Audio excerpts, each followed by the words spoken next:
இயேசு கிறிஸ்துவின் இனிய நாமத்தில் இந்த காலை வேளையில் உங்களை சந்திப்பதில் மிகுந்த மகிழ்ச்சி அடைகிறேன். இன்றைக்கு கர்த்தருடைய வேதவசனம் என்னவென்றால், சங்கீதங்களின் புஸ்தகம் 96ஆம் அதிகாரம் 13ஆம் வசனம் இப்படியாக சொல்லுகிறது. அவர் வருகிறார், பூமியை நியாயம் தீர்க்க வருகிறார். அவர் பூலோகத்தை நீதியோடும் ஜனங்களை நியாயத்தோடும் நியாயம் தீர்ப்பார். அவர் இந்த உலகத்தில் முதல் முறை வந்துவிட்டார். இரண்டாம் வருகைக்காக காத்திருக்கிற நீங்கள், அவர் வருகிறார் ஜனங்களை நியாயம் தீர்ப்பதற்காகவும் பூமியை நிலைப்படுத்துவதற்காகவும் பூலோக நீதியோடும் ஜனங்களை சத்தியத்தோடும் நியாயம் தீர்ப்பார் என்று வசனம் சொல்கிறது. அன்பான கர்த்தருடைய பிள்ளைகளே, அவர் சும்மா வருகிற தேவன் அல்ல.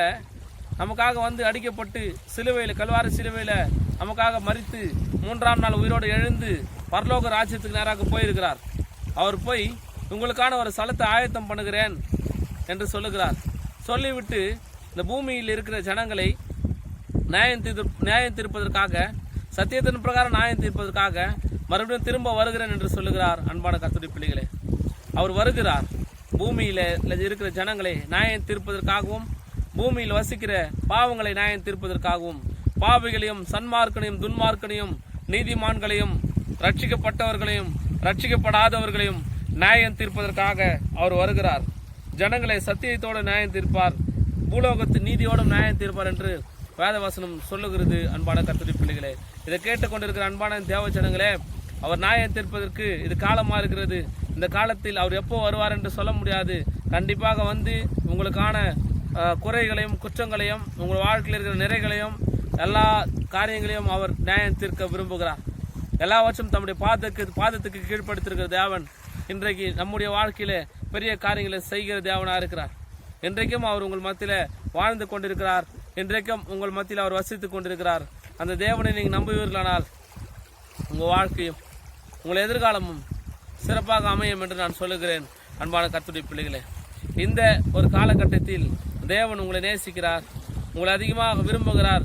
தேவன் உங்கள் வாழ்க்கையில பெரிய காரியங்களை செய்வார். அவர் நியாயத்திற்கு வருகிற காலகட்டம் வரைக்கும் நீங்கள் அமைதிகளோடும் பொறுமையோடும் காத்திருந்தீர்களான நலமாக இருக்கும் என்று நான் நம்புகிறேன்.